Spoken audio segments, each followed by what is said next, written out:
ரீசெண்டாக சோஷியல் மீடியாவில் பெரிய கான்ட்ரவர்சியை கிரியேட் பண்ண விஷயம் தான் கௌரி கிஷன் அவங்கள வந்து கேள்வி கேட்ட இது.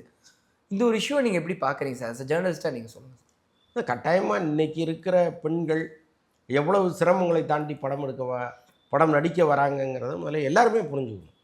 ஒரு காலத்தில் நடிகைகளை இவங்க பார்த்த பார்வை இனிமேல் பார்க்க முடியாது. ஏன்னா இன்றைக்கி நல்ல படித்த பெண்கள் வந்து சினிமாவுக்கு வராங்க.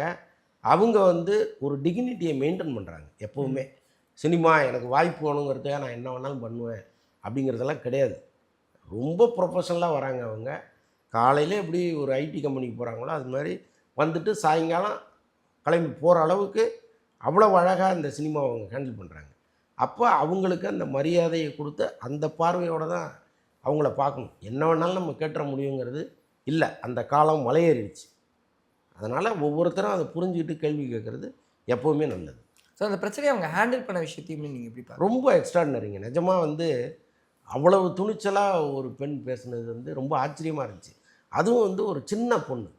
அவங்க ஏதோ ஒரு 10 படம் 20 படம் நடித்து ஒரு பெரிய பக்குவம் வந்து அவங்க ஏஜே ஒரு 25 வயசில் 30 வயசில் பேசுனாங்கன்னா கூட ஒரு பக்குவம் இருக்குதுன்னு நம்ம எடுத்துக்கலாம். இந்த வயசுலேயும் இவ்வளவு பக்குவம், அது ரொம்ப எனக்கு ஆச்சரியமாக இருந்துச்சு. அவங்க ஹேண்டில் பண்ண விதம், அந்த துணிச்சல் எல்லாமே எனக்கு ரொம்ப ஆச்சரியமாக இருந்துச்சு.